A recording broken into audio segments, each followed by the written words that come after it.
Chris Cabals' family have spoken out and said that Chris's past didn't give police the right to kill him.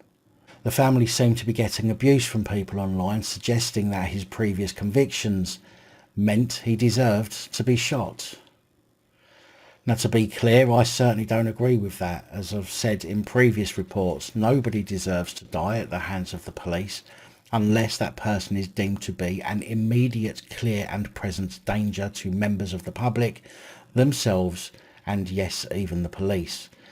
But as I have also suggested, Chris's alleged actions certainly didn't help the situation and clearly contributed to the actions taken by police. Chris had served 2 to 3 years in a Young Offenders Institute for possession of a firearms in 2018.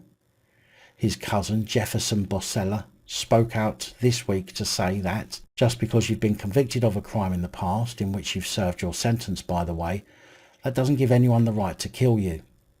And I 100% agree with that, although police still need to be cautious when dealing with somebody who's got a past. But we shouldn't also forget that at the time nobody knew it was Chris driving the vehicle, therefore suggesting his death is okay because of his past is a completely moot point.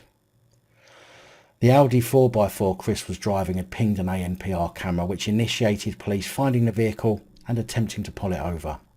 Some reports suggest that Chris made off from police initially and a pursuit started, which ended in Kirkstall Gardens in Streatham Hill, South London. Now, if that is the case, then that would cause greater suspicion for the police pursuing him. However, after they had boxed him in, had they done it properly, they could have taken cover behind their police vehicles and wouldn't have had to allegedly shoot Chris for trying to ram his way out of the police block. Jefferson Bossella said the police officers are saying the car was suspect because the ANPR system got triggered, but the number plate wasn't registered to Chris.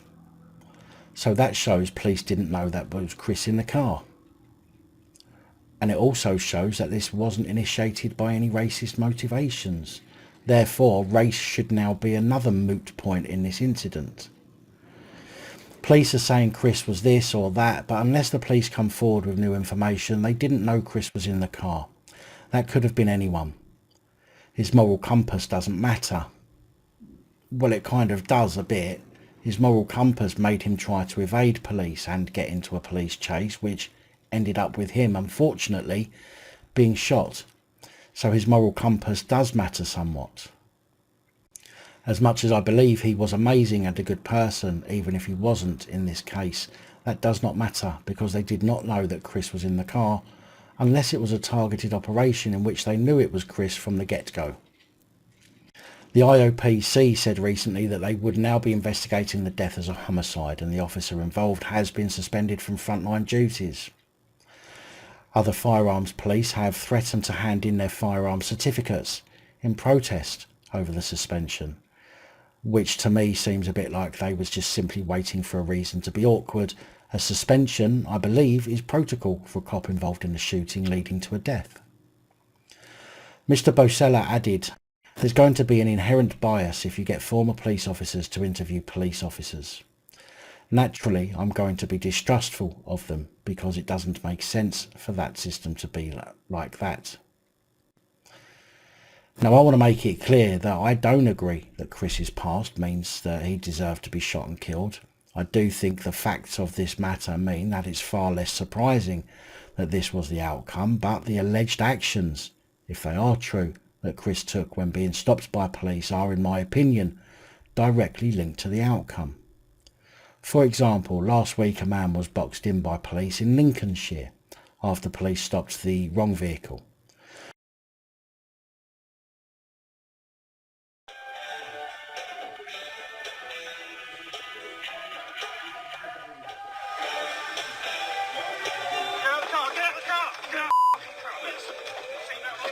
From the image, it looks like the police are firearms police, and the man, who wanted to remain anonymous, stopped his vehicle, and although was roughed up in the process, he is still alive as he didn't try to evade police.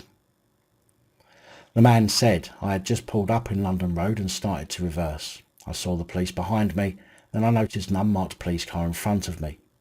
There was a total of 3 police cars around me with blue lights and sirens on. I was not sure what was going on.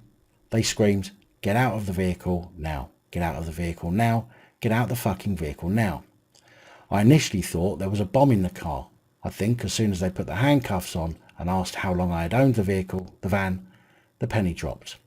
The penny dropped that something did not add up. Now, it has since transpired that Greater Manchester Police are said to have forwarded the car details onto Lincolnshire Police of a vehicle believed to have been stolen. However, Greater Manchester Police are said to have forwarded the wrong information. Although I still can't see how this happened, as normally, when police share info on a vehicle, they give the registration number, the make and model and the colour. But in this particular stop, the vehicle that they were looking for was a different colour, a different model, a different make. In fact, it was a car, but the vehicle being driven by this driver was a van. But police still bum rushed him and dragged him out from the vehicle, without, it seems, even attempting to verify the details. In fact, it's also said that the number plate given as the stolen vehicle was missing a few digits too. But again, the driver stopped and complied, and although was roughed up, is still alive and remained intact with no additional orifices. Now, me being the cynical type, I ask myself if this, seeing as the man wants to remain anonymous, and I can't think why, if this was a staged event in light of Chris Cabals' death just 4 days previously. I mean, if it wasn't, then it was extremely well timed, and does go to show that when you are boxed in, if you have nothing to hide, then the best bet is to comply. Absolutely nothing good can come out of non-compliance in a forced stop such as this. It's not the same as a copper asking you for your details unlawfully and you telling them to go suck eggs. Of course, without knowing the man's name, we can't determine if the guy was black or white, which in the grand scheme of things really shouldn't fucking matter, but would indicate that colour isn't necessarily the cause of all police stops where a black person is stopped. As I said, I don't agree that Chris should have died, but we should not take away from the incident that Chris is said to have failed to stop and also tried to evade the police box, which is a factor in what happened to him on that day. Now back to something I keep mentioning, and that's the number of shots fired. Witnesses say they heard 2 shots, but the Met Police say there was a single shot. However, on a change.org petition for Chris, it states that a round of shots were fired. This may seem inconsequential to some of you, but the truth behind this matter would destroy the liar's position. For example, if the police did in fact fire more than 1 shot, then whatever they have to say following this investigation will be deemed as bullshit. And if the witnesses lied, or any other person claiming more than 1 shot was fired, it will also destroy their credibility too. I think the actual number of shots fired does need to be identified and truthfully reported. Chris is said to have become the 1,883rd person to be killed by police since 1990, and the 3rd in just 3 months. But to show you how statistics can be used to form a narrative, the charity inquests say that in the past 10 years, 8% of those who died in custody were identified as black, despite only making up 3% of the population. Now, what I don't think this takes into account is the fact that in some areas black folk make up a larger percentage of the population, normally in more deprived areas, which, as discussed before on this channel, is a government issue, but in some places the ratio of BAME versus white is approximately 50-50, and other areas BAME hold the majority, which, when you think of it in a locality based scenario rather than a nationwide scenario, the numbers are not that drastic. Of course, as said, nobody should die at the hands of the police, but this narrative that keeps being played out is based on stats from across the country, where in areas with low levels of BAME communities, the death rate at the hands of the police is likely to be far lower, if not non-existent. I'm not trying to suggest there isn't an issue here, but I think the police and the firearms training are the issue, and the people pushing the narrative using statistics to further their agenda. Personally, I'd like to know the total number of BAME in the areas where a BAME person has been killed in order to establish a true reflection of the numbers, rather than using statistics for the entire country, when that particular statistic, in my opinion, is irrelevant.